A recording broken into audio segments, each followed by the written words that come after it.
Ya, selamat pagi. Bertemu lagi dengan saya Gunawan, pengajar sejarah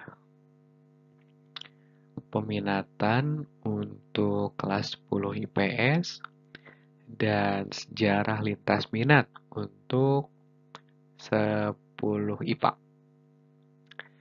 Untuk materi hari ini masih lanjutan materi yang kemarin, masih dalam satu bab yang sama mengenai manusia dan sejarah.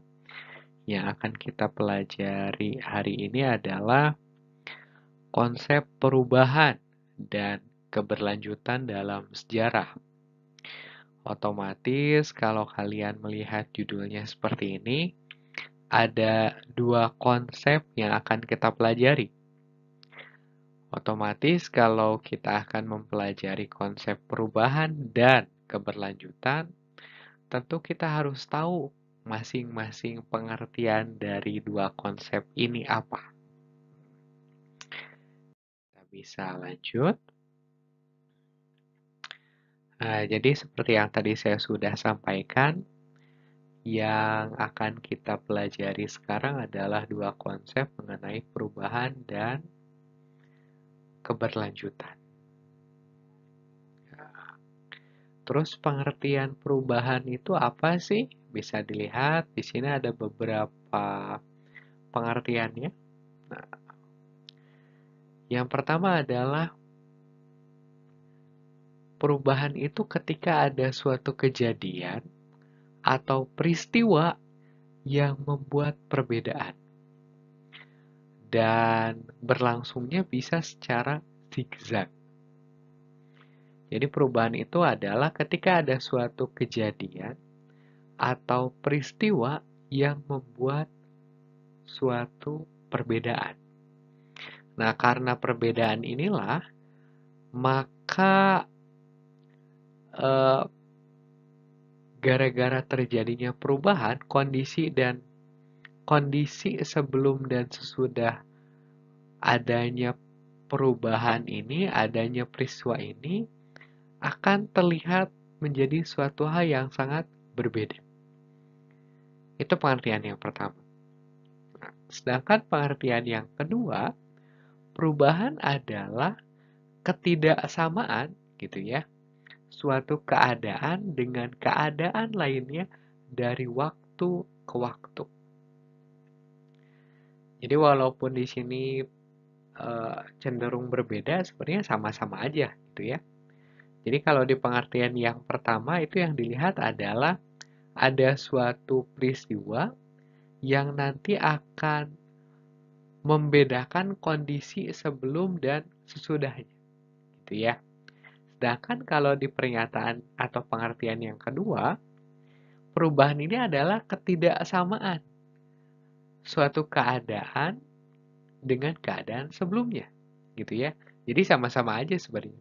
Perubahan itu nanti akan membedakan atau menyebabkan ketidaksamaan dari kondisi sebelumnya dengan kondisi sesudah terjadinya perubahan. Itu pengertian yang pertama. Nanti kalau bingung ada ilustrasinya ya. Nah, itu pengertian yang pertama, perubahan. Sedangkan kalau keberlanjutan, konsep yang kedua yang akan kita pelajari hari ini adalah pengertian dari keberlanjutan bisa dilihat suatu keadaan yang telah berlangsung lama. Dan karena berlangsung lama, otomatis berlangsungnya secara garis lurus. Jadi berbeda dengan perubahan yang akan membedakan kondisi sebelum dan sesudahnya. Kalau keberlanjutan, itu peristiwanya akan tetap seperti itu. Ada keberlanjutan, terus-menerus seperti itu. Gitu ya. Itu pengertian yang pertama. Sedangkan kalau pengertian yang kedua, Keberlanjutan itu adalah perwujudan dari proses perkembangan kehidupan masyarakat yang terus berlanjut gitu ya. Tadi saya bilang terus-menerus gitu ya. Ini terus berlanjut meskipun situasi dan kondisinya berubah. Jadi kalau perubahan itu menyebabkan suatu perbedaan sebelum dan sesudah terjadinya perubahan ini, sedangkan kalau keberlanjutan itu akan ada suatu proses terus-menerus gitu, yang tetap berlanjut bagaimanapun situasi dan kondisinya. Ngerti? Bisa membedakan antara perubahan dan keberlanjutan? Untuk mudahnya ini ada semacam ilustrasi lah ya. Nah, perubahan. Seperti yang tadi saya bilang, kalau keberlanjutan gitu ya. Aduh, ini jadi nggak lurus ya. Nah, kalau keberlanjutan, misalkan ini A, ini B. Nah, kalau keberlanjutan, dari A sampai B itu lurus, datar, gitu ya. Terus seperti itu. Hanya saja, gara-gara adanya suatu peristiwa C gitu ya, akhirnya terjadi suatu perubahan. Awalnya datar, jadi turun. Gitu ya. Gara-gara suatu peristiwa yang namanya C. Gitu. Berarti C ini merubah keberlanjutan dan menyebabkan perubahan gitu sampai akhirnya tidak berlanjut lagi. Sampai sini bisa dipahami? Kalau belum, saya kasih contoh lagi. Ternyata sesudah terjadinya peristiwa C yang tadi merubah keberlanjutan yang awalnya terus-menerus, datar-datar saja, sampai akhirnya turun gitu ya, muncul peristiwa lain yang menyebabkan perubahan, sebut saja D, yang akhirnya membuat awalnya menurun, itu malah jadi naik. Makanya kalau di pengertian perubahan yang pertama, perubahan itu bisa aja bentuknya zigzag. Sampai kalau saya tambahin lagi nih, di sini ada peristiwa lain, E misalkan, akhirnya malah turun lagi. Gitu. Ada peristiwa lain yang menyebabkan perubahan, awalnya turun, naik lagi. Terus seperti itu. Jadi kalau keberlanjutan itu datar-datar saja gitu ya. Ini maaf jadi naik seperti ini. Tapi kalau perubahan itu karena nanti akan membedakan proses dan akan juga menyebabkan proses sesudah. Ini kan proses sebelum nih, datar-datar saja. Dengan proses sebelumnya. Ini kan tadi saya bilang C kan. Jadi sebelumnya datar-datar saja, tapi gara-gara adanya suatu perubahan, adanya suatu peristiwa yang tadi saya kasih nama C, itu menyebabkan yang awalnya datar-datar saja jadi turun ke bawah. Udah gitu tadi ada peristiwa D gitu ya, awalnya turun, malah jadi naik gitu. Seperti itu. Nah, kalau contoh, hmm, contoh dari misalkan ini, saya ngambil foto. Ada yang tahu ini apa? Ini adalah foto Gunung Merapi yang berada di perbatasan Jawa Tengah dengan Jogja, daerah istimewa Yogyakarta. Sebenarnya ini foto baru tapi saya grayscale gitu ya. Nah, supaya kelihatan vintage, supaya kelihatan agak jadul gitu ya. Nah, terus kenapa sih saya ngasih contohnya foto Gunung Merapi lagi meletus gitu ya. Nah, kalau kalian tahu pada tahun 928 terjadi erupsi atau letusan Gunung Merapi yang bisa dianggap menyebabkan perubahan di Jawa. Kalau kalian pernah dengar, walaupun nanti kalian di sejarah wajib belajar ya. Jadi gara-gara Gunung Merapi meletus tahun 928, kerajaan Mataram kuno yang awalnya keraton dan ibu kotanya ada di Jawa Tengah itu sampai pindah ke eh, atau karena itu masih tahun 928 gitu ya.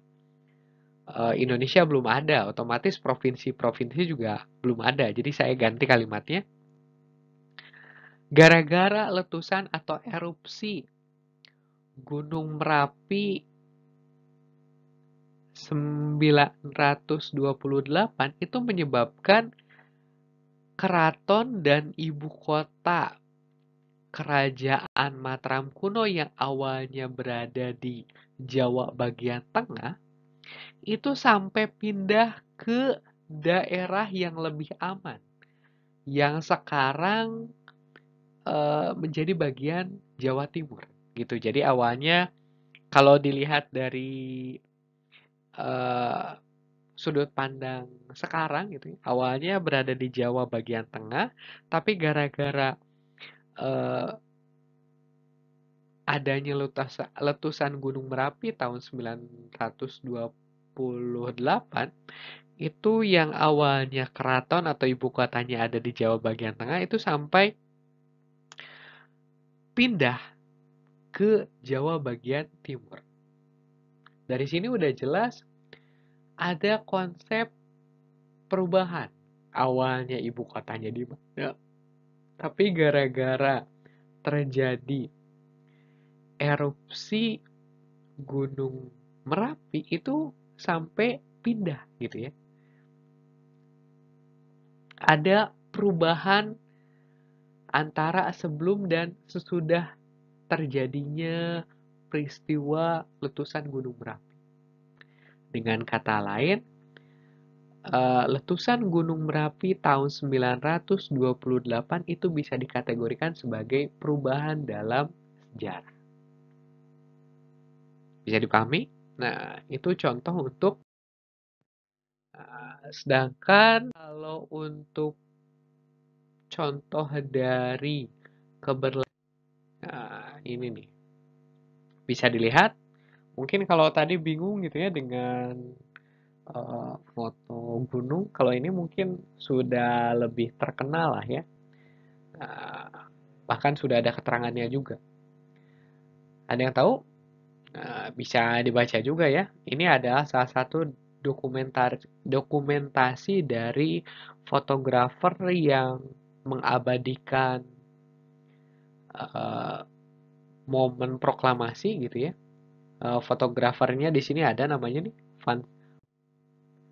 Nah, ini namanya, nama fotografernya.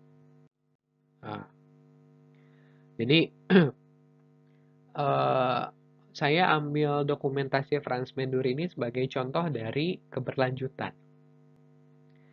Kenapa sih dijadikan contoh keberlanjutan? Saya fokusnya ke upacara pengibaran benderanya ya, bukan ke proklamasinya.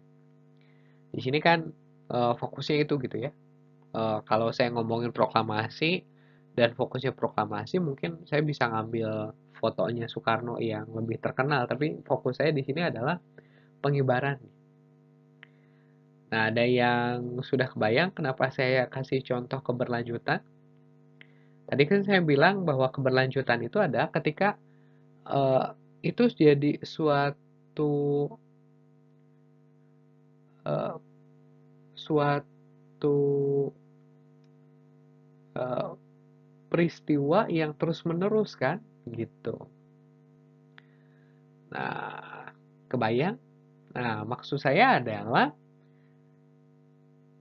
pengibaran bendera merah putih itu jadi keberlanjutan, gitu ya. Bahkan setiap Agustus, setiap 17 Agustus pasti akan selalu ada upacara pengibaran bendera, gitu ya. Ini tahun 1945, nanti tiap tahun ada, gitu. Bahkan saya yakin kalau momennya tidak sedang pandemi seperti ini, kalian juga nanti akan ikutan upacara bendera, kan? Kalau 17 Agustus dan momennya nggak pandemi kayak gini. Atau jangan jauh-jauh sekarang lah. Tahun kemarin aja, pasti kalian upacara. Dan itu ada keberlanjutan. Tahun kemarin 2019, kalian upacara. 2018, pasti kalian upacara juga. Gitu kan? Ketika misalkan tahun depan kondisinya sudah lebih baik dari sekarang, kita sudah belajar tatap muka, kita sudah kembali belajar tatap muka gitu, walaupun sebenarnya saya belum pernah ketemu sama kalian gitu. Sangat mungkin Agustus tahun depan kita upacara gitu kan. Itu ada keberlanjutan. Keberlanjutan dari tahun 1945 sampai sekarang gitu ya. Walaupun sekarang mungkin nggak upacara karena menghindari kerumunan gitu ya. Bisa dipahami? Nah, jadi kalau eh, perubahan itu akan membedakan kondisi sebelum dan sesudahnya, sedangkan keberlanjutan itu adalah suatu proses yang terus-menerus dari dulu sampai sekarang. Bisa dipahami? Nah, kalau bisa, seperti biasa ada tugas. Tugasnya ini nih, nanti buat kelompok dan identifikasi tema yang nanti akan saya berikan, apakah itu termasuk sebagai perubahan atau keberlanjutan. Jadi nanti kalian bentuk kelompok, kalian udah gede, bisa bikin kelompok sendiri. Udah gitu identifikasikan tema yang nanti akan saya kasih.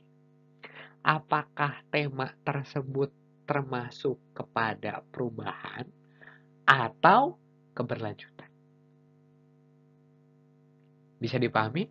Ya nanti saya kasih tema, kalian bikin kelompok dan tugas kelompoknya adalah didiskusikan dan identifikasi tema yang saya kasih. Apakah termasuk perubahan atau keberlanjutan. Ya, itu saja untuk pembahasan kali ini. Kalau ada yang masih bingung, bisa nanya di WA Group atau Classroom mungkin.